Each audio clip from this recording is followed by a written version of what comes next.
And ఈరోజు చూసుకున్నట్టయితే ప్రజల్లో చాలా వ్యతిరేకత వచ్చిందని చెప్పేసి కోటి సంతకాల సేకరణ చూస్తే మనకు అర్థమవుతుంది అనుకోవచ్చు సార్. ఎందుకంటే ఏదైతే కాలేజెస్ మెడికల్ కాలేజెస్ ప్రైవేటీకరణ అంశం ఏదైతే తెర మీదకి వచ్చిందో ఆ తర్వాత ఈ కోటి సంతకాల సేకరణ చాలామంది మనం చూసాం వద్దనే వ్యతిరేకంగానే మాట్లాడుతున్నారు.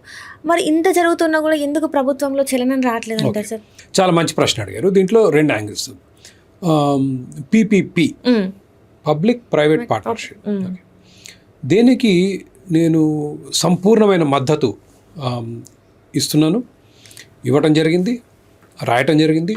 In fact video is in production now. Let me finish. మీ ముఖంలో ఉన్న అనుమానాలు, ప్రశ్నలు నాకు 2 నిమిషాలు ఇస్తే నేను మీకు చెప్తాను. Then you challenge me as you wish. Andhra Pradesh రాష్ట్రంలో ప్రజాభిప్రాయం ఈ ప్రభుత్వ ప్రణాళికకి వ్యతిరేకంగా ఉంది అన్నది ఏకీభవిస్తున్నాను. దీనికి మళ్ళీ నేను చెప్పే సమాధానం ఏంటంటే ప్రభుత్వ వైఫల్యం. మీరు పీపీపీకి వెళ్ళాలనుకున్నారు, ఆయన గొడవ చేస్తున్నాడు. మీరు ప్రజలకు అర్థమయ్యే విధంగా సమాధానం చెప్పాలి కదా. మీరు ఎందుకు వెళ్తున్నారు పీపీపీకి అనేది చెప్పకుండా మేము పీపీపీనే చేస్తాం, ఈలోపు ఆయన రోడ్డు ఎక్కాడు, గొడవలు చేయటం మొదలుపెట్టాడు. మన ఎట్లా మనది పూర్తిగా లెఫ్ట్ భావజాలం నిండిన భారతదేశం. ప్రజల ఆలోచనలు వాళ్ళు మార్చగలిగారు. Okay, then I will get to my philosophy. More than ఈ పీపీపీ విషయంలో 17 మెడికల్ కాలేజీలు నా అభిప్రాయంలో అసలు సమస్య కాదు. ప్రజా క్షేత్రంలో ఇవాళ ప్రజల్ని వేధిస్తున్న సమస్యలు అసలు ఎన్నున్నాయో నేను చెప్పలేను. ఇది అందుట్లో టాప్ 10లో కూడా ఉండదు. ఇందాక నేను మీకు విద్యుత్తులో అవినీతి గురించి మాట్లాడుతాను. ఒక చిన్న ఉదాహరణ ఇస్తాను. ఇప్పుడు ప్రభుత్వం 10,000 కోట్లు ఎంతో పెండింగ్ ఉన్నాయి, ఏది విద్యుత్ బకాయిలు. మేము ఛార్జీలు పెంచుతామంటే ఏపీఆర్సీ కొంత నిరాకరించింది, కొంత ఎలవ్ చేసింది. 12-14 రూపాయలు కూడా కడతాం ప్రజలు కరెంటు బిల్లులు. మాట్లాడేవాళ్ళు లేరు. అటు పాలక ప్రభుత్వం మాట్లాడదు, ప్రతిపక్షం మాట్లాడదు. వీళ్ళందరూ ఒకటే. ఈ షిరిడి సాయి వాళ్ళు పాత ప్రభుత్వంతో కలిసి ఉన్నారు, ఇప్పుడు వీళ్ళ ఇరిగేషన్ ప్రాజెక్ట్ చేసేవాళ్ళు మేఘా వాళ్ళు ఉన్నారు అనుకోండి, ఆ కాళేశ్వరం కట్టిన వాళ్ళు కానివ్వండి, ఇప్పుడు పోలవరం కట్టేవాళ్ళు కానివ్వండి, పాత అన్ని ప్రభుత్వాలతో కలిసే ఉంటారు. ఇట్స్ జస్ట్ లైక్ అదానీలు అంబానీలు కేంద్ర ప్రభుత్వం ఎట్లా, ఈ సంస్థలు ఇక్కడ అట్లా స్టేట్స్లో అట్లా. ఈ వ్యాపారస్తుల ఉచ్చులో ఈరోజు ఇరుక్కుపోయాయి. నేను క్యాపిటలిస్ట్ని, నేను వ్యాపారస్తులకు అనుకూలం, కానీ ఈ తరహా కాదు. స్వేచ్ఛగా వ్యాపారం చేసుకునే వాతావరణం ఉండాలనేది క్యాపిటలిజం చెప్పేది. ప్రభుత్వాన్ని అడ్డం పెట్టుకొని లాభాలు గడించడం అనేది వ్యాపారం కాదు, అది దోపిడీ అవుతుంది. So that is what it is. So there lot of issues. ఇప్పుడు విద్య ఉంది, ప్రభుత్వ స్కూళ్ళు ఉన్నాయి.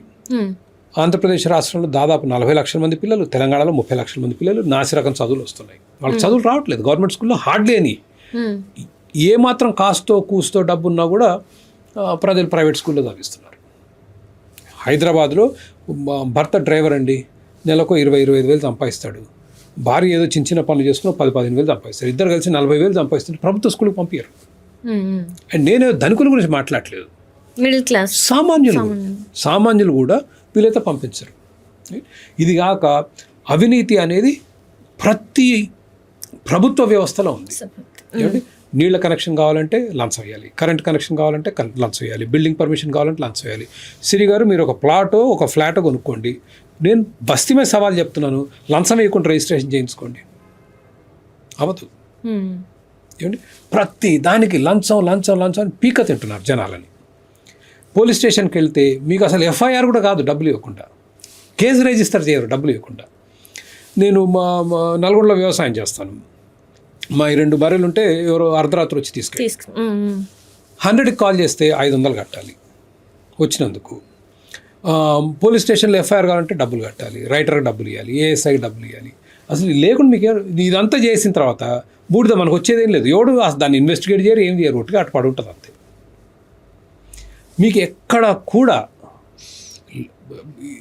ఇటువంటి లంచాల ఒక ఉచ్చులో ఒక నరక కూపంలో ఇరుక్కుపోయాం సమాజం. Where I'm going with this, ఇవి సమస్యలు, ప్రజలను వేధించే సమస్యలు. ఇప్పుడు హైదరాబాద్ అనుకుంటే ట్రాఫిక్ సమస్యలు ఉన్నాయి.